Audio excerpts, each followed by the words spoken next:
Salut à tous. Non, c'était pas synchronisé. Salut à tous, salut tout le monde. C'était génial. Le démarrage est d'enfer. Salut à tous. Bienvenue pour cette nouvelle Fab Korea. Vous avez compris au petit décor derrière nous. Oui. D'ailleurs, le décor a un peu changé. On a ajouté un petit cadeau qu'on a reçu. Un superbe fanart. Aujourd'hui, on va vous parler d'un sujet extrêmement putaclic. Voilà. On veut de la YouTube Molly. Et le thème est...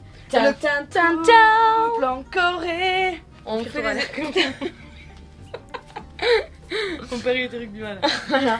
On fait des essais en fait de caméra pour voir à la place 1 autrement ce que ça donne. Mais du coup on est vachement collés l'une à l'autre, on est vachement... On est proche du décor aussi, tu vas tout défoncer. Du coup là on peut pas faire de grands gestes, on est un peu voilà. Mais ça serait bien de retourner au sujet qui est le couple. Voilà. En Corée. Est-ce qu'on a dit déjà le sujet? Oui, on l'a dit. Parce qu'en Corée c'est super important d'être en couple. C'est l'impression qu'on a eue parce que souvent on nous posait la question de savoir si on était célibataire. Et pas dans un but de drague. C'était vraiment des papis, des mamies, des jeunes, comme des vieux, comme des filles, comme des garçons. Voilà. Et quand on a disait... compris, pas besoin de les chats, les chiens. Et quand on répondait qu'on était célibataire, on nous demandait pourquoi. C'est quelque chose qu'on a déduit, mais... C'est une déduction, ce n'est pas la vérité absolue. Voilà, pas besoin de nous le dire dans les commentaires. On crie un peu. On crie, on crie. C'est une déduction. C'est vrai qu'en Corée ils se mettent en couple toujours très rapidement, souvent avec la première venue aussi. Oui. Bref, qu'est-ce que je disais? Ça c'est complètement pété ça. Voilà, concentration. Excusez-moi. Alors, qu'est-ce que je disais? Et à côté de ça, il y a les plus âgés qui ont leurs parents sur le dos pour qu'ils se marient. Donc c'est vrai qu'être en couple socialement, en fait, je pense que c'est un peu une tare d'être célibataire. Quand on te demande pourquoi est-ce que t'es célibataire, t'es là... Parce qu'il y a que des cons qui viennent me voir. Voilà. C'est tout. C'est la fin de cette vidéo. Merci de nous avoir regardé. Laissez un pouce bleu. Clap. J'avais un visage perdu.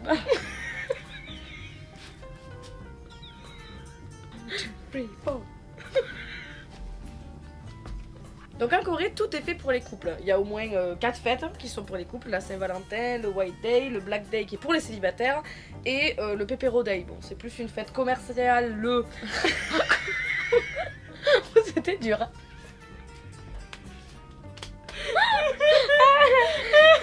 Après...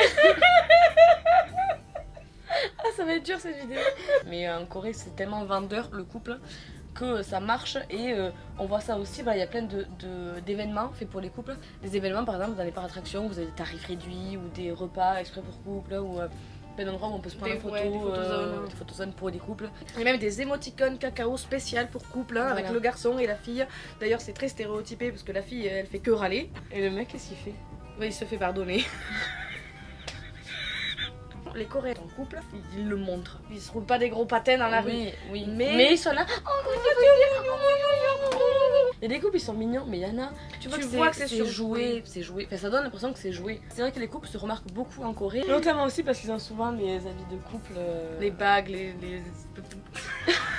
Et on a du mal aujourd'hui. J'essaie de dire chaussures. Il y a des baies qui sont sortis de ma bouche. Donc on va passer sur une partie de comment se mettre en couple en Corée parce que c'est un petit peu différent de la France. En France, généralement, il y a plusieurs passages où on se rencontre, on flirte un petit peu et après on se met ensemble. En Corée, il y a un passage obligatoire qu'on n'a pas forcément en France et c'est le date ou les dates. Du coup, en Corée, on date plusieurs fois et ça ne veut pas forcément dire qu'on est en couple. Oui, le date, ce n'est pas exclusif, ça, on peut aller voir ailleurs, dater d'autres personnes en même temps. Parce qu'en Corée, pour officialiser parce qu'en Corée, pour officialiser la relation, il faut que le garçon vous demande: tu veux sortir avec moi? Tu veux être ma copine? Je sais qu'en France, à partir du collège, voilà, la petite phrase que tu veux sortir avec moi, c'est dépassé. Mais en Corée, ça se fait peu importe votre âge. Et tant que le garçon, ou même la fille, hein, mais surtout le garçon, ne vous a pas demandé clairement si vous étiez ensemble, vous n'êtes pas ensemble. Et même s'il se passe des bisous, voilà, même voire plus, même si vous finissez par faire des cochonneries ensemble, si l'homme ou la fille ne vous a pas dit on est ensemble, est-ce que tu veux sortir avec moi, on ne va pas demander officiellement, vous n'êtes pas ensemble et il ou elle peut aller voir ailleurs. Donc à savoir, voilà. Ça évite les déceptions. Voilà. Ça évite les mauvaises surprises aussi. Oui. Une autre chose avec laquelle on a eu du mal, c'est que les Coréens se projettent vachement dans le futur et Vraiment, dès les vraiment. premiers rendez-vous en fait. Dès les premiers rendez-vous, il est possible qu'ils vous demandent tu veux avoir des enfants, tu veux te marier, est-ce que tu comptes vivre en Corée, ce genre de choses. Si tu dis pas que oui tu veux te marier, que oui tu veux des enfants et que oui tu comptes vivre en Corée, C'est mort. et bien ça n'ira pas plus loin que ce fameux premier rendez-vous. En gros, s'ils ne voient pas une potentielle future épouse en toi, ils perdront pas de temps à essayer de te connaître ou à s'investir dans une relation. Voilà, ce qui est complètement con. Enfin, je pense que c'est complètement con. Personnellement, moi, on me pose ces questions-là à premier rendez-vous, ça me fait juste flipper et je me casse quoi.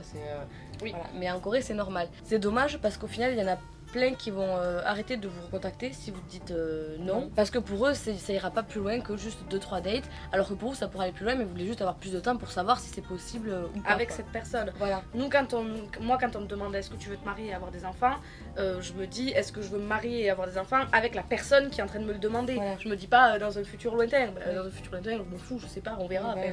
J'ai 22 ans, On s'en fout quoi.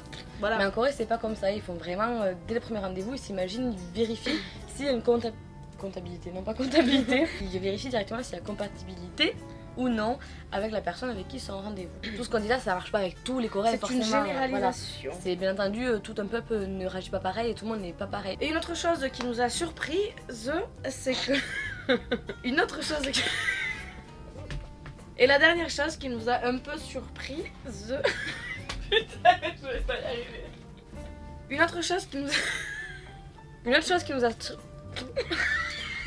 Une autre chose qui nous a surprise, c'est que les Coréens disent je t'aime à tout va, tout le temps. En Corée, voilà, c'est pas forcément parce que tu le penses, tu dis je t'aime parce que tu es T'es en en couple. et voilà, c'est tout. C'est vrai qu'ils le disent très rapidement et tellement rapidement que ça peut pas, c'est pas crédible en fait.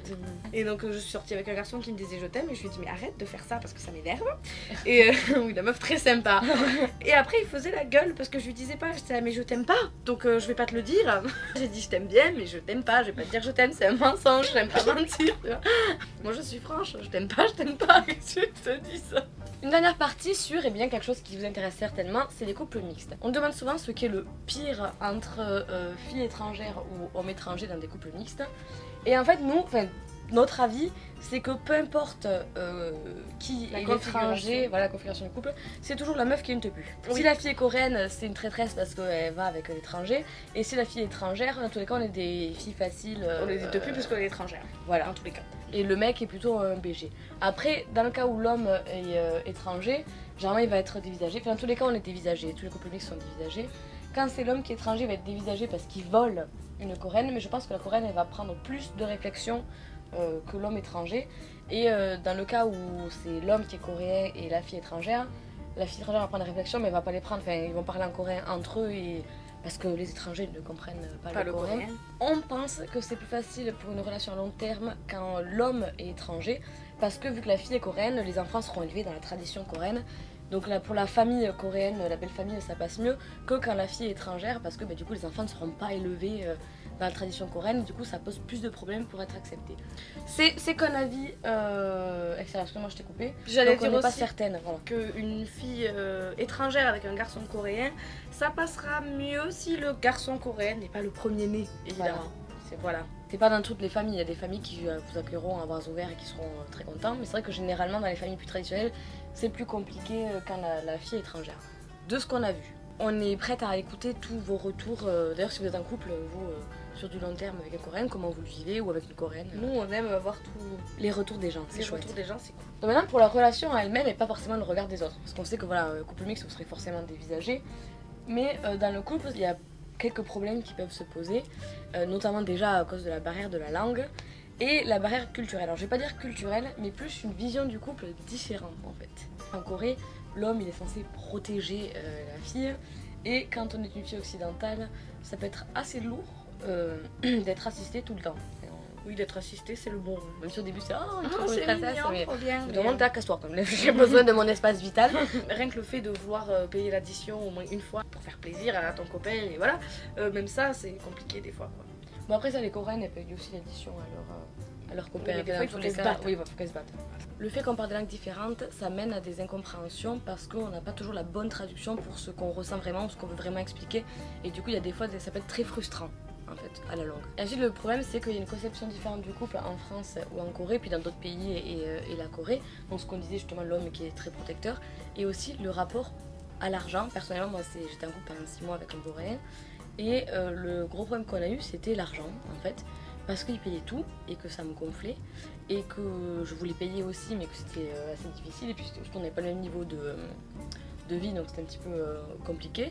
Et il y a des fois en fait il voulait payer des choses, mais moi je trouvais ça vexant qu'il veut me le payer. Par exemple j'ai exposé mon téléphone, il a voulu me le repayer, j'ai pas voulu, et en fait il faisait la tronche quand je refusais qu'il me le paye en fait. Et sauf que moi ça me gonflait parce que ça, j'ai des sous, je travaille, je peux me payer mes choses, tout va bien. Après tu m'offres un resto, je suis contente, moi après je t'offre le resto la prochaine fois et on est content, mais tu me payes pas mes choses quoi. Et c'est vrai qu'il y a des fois où j'allais le voir chez lui et je pouvais très bien prendre le bus, mais il me faisait un scandale, il me disait viens en taxi, et je disais mais j'ai pas de sous pour payer un taxi, il me disait c'est bon je te le paye. Je suis là non, j'ai des sous pour prendre le bus, il y a un bus, je vais prendre le bus, c'est moins cher que le taxi. Donc lui il faisait la tranche parce que je prenais pas le taxi, voilà. Donc c'était des choses comme ça et ça arrivait très souvent. Et on a eu une grosse discussion où j'expliquais que des fois moi j'avais l'impression d'être limite une prostituée parce qu'il me payait en fait. Il disait mais non t'es ma copine, moi je te paye, ça me fait plaisir de t'offrir des trucs. Donc ouais, c'est vrai que des fois c'est un peu dur de surmonter ces habitudes voilà, qui ont rapport à notre conception du couple qui est différente, et il faut beaucoup parler en fait. C'est ça. C'est le conseil de fin de vidéo, c'est que la communication c'est tout. Et avant de vous-même genre vous vexer ou faire la gueule ou ce genre de choses, il faut que vous posiez la question mais pourquoi t'as fait ça? Parce que quand t'as fait ça, moi ça m'a vexé, et parce que des fois c'est juste voilà des quiproquos, oui. Parce qu'il n'y a pas la même conception de la vie ou du couple. Je casse des choses. Des fois il y a des choses qui me semblent complètement logiques et normales et habituelles, et on pense que la personne en face elle pense pareil, mais pas du tout en fait. Voilà. C'est super important de discuter et de s'ouvrir quand on a un souci. Dans les couples mixtes c'est encore plus important que dans un couple de base, parce que sinon ça fonctionnera pas. Je vous dis clairement, si vous parlez pas des problèmes que vous êtes, en tout cas pour les filles, que vous êtes vexées, mon Dieu il a pas fait ça, je vais faire la gueule. Faire la gueule et pas discuter, ça n'avancera à rien, et ça bloquera complètement votre couple, surtout dans le cas d'un couple mixte. Déjà que dans un couple de base ça aide pas beaucoup, mais dans un couple mixte. Dis la plus râleuse de toutes les râleuses. C'est pas vrai. Un peu quand même. Ah bah c'est pas vrai. En couple, est-ce que je suis pas patiente de ouf? Si t'es patiente, mais tu râles quand même. Ouais bah en même temps. Attends, avec l'autre là, est-ce que j'avais pas de quoi râler? Si. Voilà, mais si, oh là là, attends, de manière tout à fait honnête, est-ce que tu aurais supporté un mec comme ça? Voilà, merci. Je voulais juste dire qu'on a quand même été un petit peu négative, pas mal négative quand même dans la vidéo. On a surtout parlé des problèmes qu'on peut avoir en couple en fait. Ouais. Donc on a parlé de beaucoup de choses négatives, mais c'est vrai que sortir avec quelqu'un qui est étranger, c'est quand même vachement enrichissant aussi dans sa vie personnelle. On apprend énormément de choses, c'est le meilleur moyen d'apprendre la langue, d'apprendre de la culture du pays.